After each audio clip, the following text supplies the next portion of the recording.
science fiction, time travel, moon-based casinos, jazz lounges, the works of Jean-Pierre Melville, Neil Postman, Fassbinder. It's the latest album from Arctic Monkeys, you silly billy head.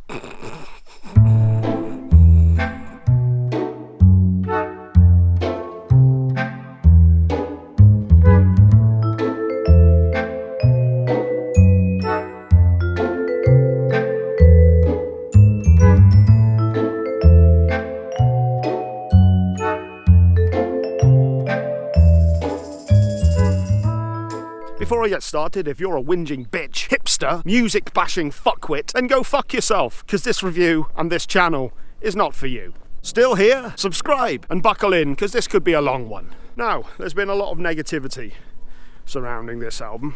A lot of people saying that this maybe was should have been a last Shadow Puppets album, not an Arctic Monkeys release. A lot of people dismissing it because of the lack of guitars or guitar-driven music. So the angle I've decided to take for this review is this.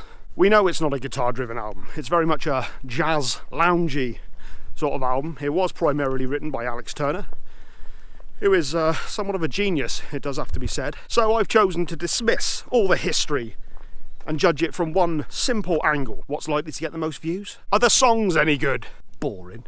This is the sixth album from the band, and the first since 2013's AM. Or AM. I've never been sure actually with this. Never actually been sure whether that's how you pronounce it or not. I'm mumbling. Much like the latest album by A Perfect Circle, maybe there's a review about somewhere that you could see. The songs on this album were pretty much composed exclusively on keyboards. I believe a piano that Alex was given when he was 13 years old and hadn't actually written much with. But he composed pretty much the entirety of this album, and a lot of the vocals were recorded at home as well, and I think he experimented a bit more than he normally would, or went places that he maybe wouldn't have felt as comfortable doing it in studio environs. In terms of the lyrics to this album, it refers frequently to science fiction themes. Now, before I get started on the actual songs themselves, I will say this. When I first heard the album, I was a little underwhelmed by it, because I did find by about track 6 that I actually almost forgotten that I was listening to an album, because I kind of switched off. It all blends very much into it, musically speaking, that is. The jazz lounge sort of sound continues throughout. There's not much in the way of peaks and troughs. But I will say, when I really started sitting down and going through the lyrics and actually going through some of the interviews on the build-up to this album, I really started to get engrossed in it, and I really started to see where it was coming from. There were no singles put out from the album prior to its release. The first song on the album, Star Treatment, was the first song that was written for the album, and it was the first one that Alex wanted everybody to hear. But even more than that, he wanted people to hear it in its entirety as an album. Let's get my breath back. I'm such an old fuck. This is, to all intents and purposes, a concept album. The Tranquility Base Hotel and Casino is essentially a resort that is on the moon, and the majority of the songs are written from the perspective of a character called Mark, who works within the hotel. I remember seeing the cover art a few months ago and thinking, well, I don't know what that's supposed to be. What are they trying to prove there? What's going on now, eh? The model on the cover is essentially the resort itself, the Tranquility Base Hotel and Casino. And worth mentioning that it was actually designed and put together by Alex Turner himself. You know, I mean, the guy's truly a genius. I kind of relate to him in a way. I think if he wasn't doing what he was doing, you know, he'd probably be doing something like this. Yeah. Just one more thing before I get started on the songs. Other than my own obviously unique perspective, a lot of the information I got was from two particular interviews that I found. One with pitchfork.com and another from iHeartRadio.com. I'll make sure that I leave the links to those in the description if you want to go and check them out, but Alex goes into some great detail about the individual songs on the album, which helped me out a great deal, because Initially, this was a tough one to kind of unravel what was going on in it. Very good concept, very good album. I shouldn't be saying that already, I just spoiled the review there. I like the album. If you want to carry on watching, do, but I've spoilt it now. Okay, so the first song we have is Star Treatment, and the opening lyric is, I just wanted to be one of the Strokes. This is Alex reflecting on, I guess, the beginning of the band. 12 years ago, was it? Something like that? Arctic Monkeys were hugely influenced by the Strokes, which is why he says the line, I just wanted to be one of the Strokes. This is one of the songs in the album as well that has an element of time travel. Maybe I'm reading too much into it, but there's a line in it that goes, maybe I was a little too wild in the 70s. Rocket ship grease down the cracks of my knuckles, karate bandana, warp speed chic, hair down to there, impressive moustache. I've got a beard. Musically, as I stated earlier, this is very much a jazz, loungy type of feel, which I'll be getting into in the next song, actually, when I get into the inspirations for the album. But once again, Alex Turner, lyrically, this guy, he's pretty much, he's a bloody good lyricist. Next up, we have 1 Point Perspective. Alex explained in one of the interviews, the title of the song is taken from a technique that in filmmaking is a type of shot where you put the subject at the centre, and it's almost sort of symmetrical, and it's unusual. He referred specifically to people like Kubrick, who of course was known for having very, very symmetrical looking shots, which did create a very disturbing, surreal looking image. It's also worth mentioning that in this song there's a line that's I've played to quiet rooms like this before, which almost sets the tone for the entirety of the album. You can imagine the band just performing this in a half-full jazz lounge in Vegas somewhere. Sort of, I don't know, something kind of depressing about it, really. So the patrons therein. Now, I mentioned earlier about inspirations, and in particular a filmmaker, Jean-Pierre Melville. Yeah, I did that in one take. And there were 3 of his films that he watched while writing this album, which inspired him in the creation of this album. I keep referring to Alex himself, but to be honest, he did largely write most of this. I can't remember if this is producer or manager or someone, but they asked if this was going to be another solo album because he had such an input into it. But he showed it to the band and they all loved it, and it became the next Arctic Monkeys album. But yeah, the 3 films that he watched were Un Flic, Le Cercle Rouge and Le Samurai. And apparently all 3 films starred one Alain Delon, and all 3 of the films again centred around a jazz lounge, or that was at least one of the main sets in all 3 of the films. And the imagery from these films was said to have inspired Alex greatly in the creation of this album. Great bass line in this song as well. One of the things I really enjoyed about the album as a whole actually was the bass sound. It's got that very 60s, 70s swing, kind of that Beatles-esque Sgt. Pepper era, boom, boom, boom, kind of, yeah, that kind of style. Next up is American sports, and apparently Alex got the idea for this one after a conversation he had with his granddad, where he was talking about horse racing. There's what's called a steward's inquiry, and he said, all you ever hear back after the steward's inquiry is the phrase, the trainer's explanation was accepted by the steward. Which, as he said it, I just thought was loaded. He wrote it down for me and I wrote a verse around it, and the whole song kind of came from that. So that's the genesis of American sports. There's a kind of darker tone to this one as well, which I very much enjoyed, more in the lyrics, the vocals, more in the vocal side of things. Yeah, really, really good song. Fuck you. God, I fucking phone. Track number 4, Tranquility Base Hotel and Casino. The title track itself, and this for me is actually the standout song. I really, really enjoy this one. I just love the sound of it. The bass line is fantastic. I love the vocals, the lyrics, the mix throughout the entire album. You've got guitars in there that are kind of, everything's kind of got this almost kind of a distant feel. I really like the way it's done, and the keyboards, the synthesizers. Go on, name more instruments, the drums, everything about this. It's kind of like the infomercial for the casino itself. It's basically the trailer, the advert, the commercial, if you will. Jesus Christ. Jesus in the day spa, filling out the information form. Mama got her hair done.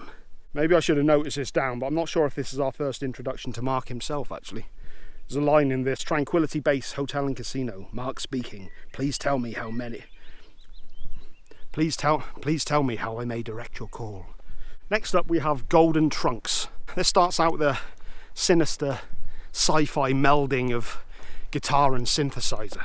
The leader of the free world reminds you of a wrestler wearing golden pants. I mean, great lyrics, man. Again, in one of the interviews, Alex explained that this is definitely centered around a female character. And it's the closest thing to a love song on this particular album. Another enjoyable contribution to the album. Next up, we have 4 out of 5, and this is a really good one. I love the story behind this song. This is essentially about a taco shop on the top of the hotel, of the resort.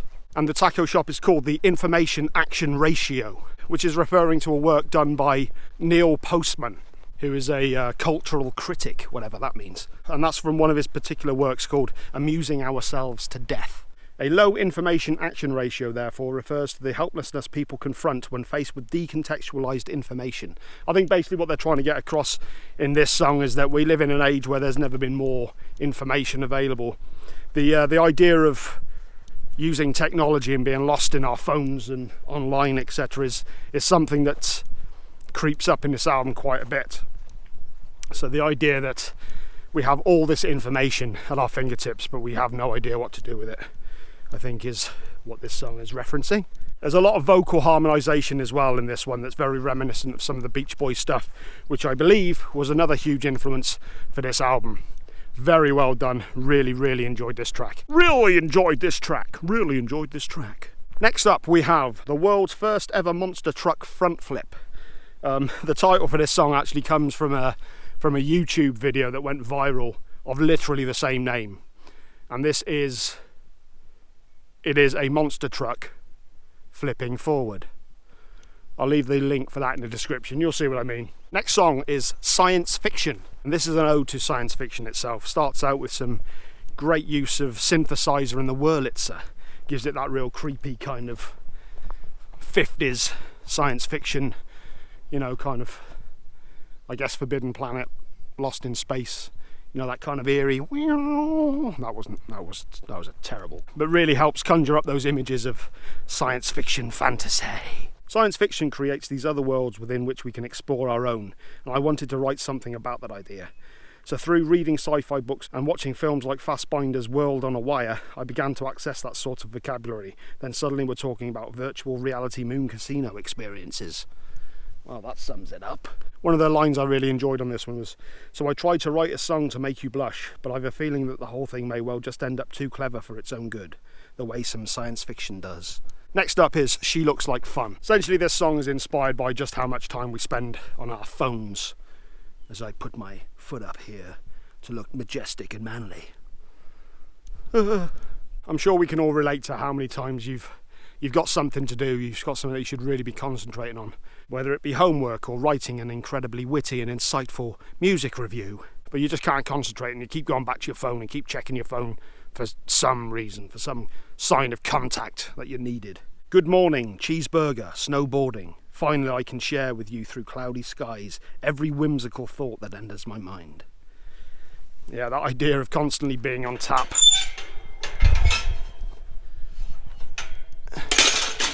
No matter where you are. I can't remember if I remember reading something about him being inspired by watching a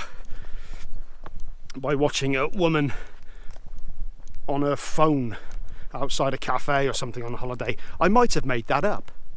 I may have literally just put that thought into the cosmos. Is it real if I do that? Does that make it real?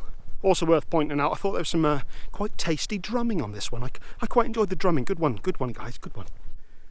I felt the remnant of a rain, a single drop. Could there be more? Get on with it, for fuck's sake. Next song is Bat Phone.